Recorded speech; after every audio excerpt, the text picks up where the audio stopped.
What's up guys, welcome to my channel. This is my brand new to me E90 M3. So I picked up this E90 M3 locally. I'm pretty sure it's the cheapest one in the country. It has a clean Carfax, has 123,000 miles, and it was under 15 grand. Now for 15 grand, this car ain't pretty. Let's dive into what's wrong with her. To summarize, pretty much everything, but let's start with this headlight. It doesn't work. I don't know if you can hear this, but it has a massive exhaust leak. This tire is 7 years old. The paint is absolutely destroyed. It looks like it was painted by a blind guy. This steering wheel has seen better days. This whole interior needs a refresh, but that shifter has to go. Now today, we're gonna address that headlight, clean the interior a bit,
So now you join me inside the E90. I wanted to share with you guys a little bit how I ended up buying this car.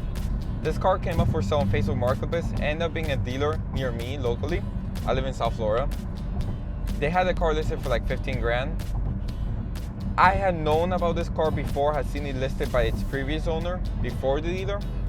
And so I knew that the rod bearings and a bunch of other maintenance had been done like about 6,000 miles ago for $14,000. The dealer did not know that. I also think the dealer wasn't very experienced in dealing with this kind of cars, specifically manual E90s, so they priced it accordingly more to like an automatic car. So I went to see it. The car's rough. I was able to beat up the dealer a little bit, and we got the car for about below 15 grand with tax, registration, title, everything done. So it was pretty much a screaming deal for a car that has its rod bearings done as well as its throttle actuators, but it was just too good to pass up. So now we're here. Today you saw us address the headlight.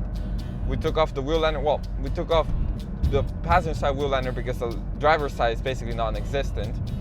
We were able to fix the main beam issue, so now the headlights actually turned on, but the adaptive light system, I'm still getting a fault and it's not turning when I turn the wheel, like the lights don't follow. So I think that's either an issue with the headlight itself, like the motors inside, or the module that controls that. So we're gonna have to investigate that further and go from there. We also addressed the rear blinker lights. One of them was completely out. We replaced them with some that I was told work on these cars pretty well and don't throw any faults.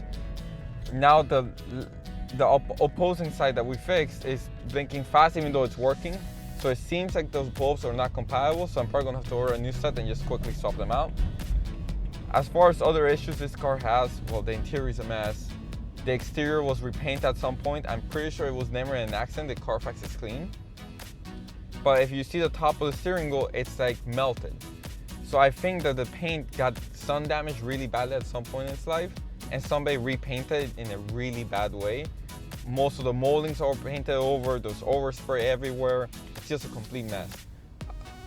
moving past the interior itself, it's just run down. So we've ordered a new leatherwork steering wheel. We have a ZHP shift nut coming in, as well as new shift boot, e-brake boot. I gotta find a new e-brake handle too, but that should be easy. Tomorrow I'm picking up new floor mats. I eventually probably will end up swapping out the seats, but that's something for further down the road, and figure out what color combination I want to do in the interior of this car. Eventually I even want to respray the car, but that's like the last thing I'll do. The car also has a pretty weird knock coming from like the transmission area when you shift fast. I'm pretty sure either the diff mounts or the transmission mounts are blown, which is a pretty cheap fix, so we're probably going to address that relatively soon. It also has a massive exhaust leak that's very noticeable when it's on cold start.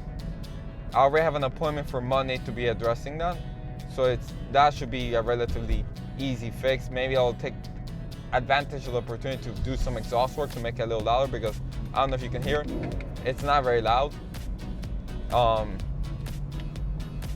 Past that, the car has a misfire that we're pretty sure we have diagnosed to the intake on one of the runners that goes to the throttle actuator on cylinder number 8 has a tiny leak, because I can kind of hear it when I'm driving, and the misfire is only on one cylinder, which is kind of weird for it to be O2 sensors on only one cylinder. So we're probably going to also address that next week as we go forward. Anyways, guys, I wanted to see what you guys thought about the car. I think the opportunity was too good to pass up to have a nice E90 manual car sedan. It's an 08, which is the first year, but that's okay. Interlagos, which is arguably the best color. Now, let's see if you guys enjoy following along this build and see if we can rescue this M3.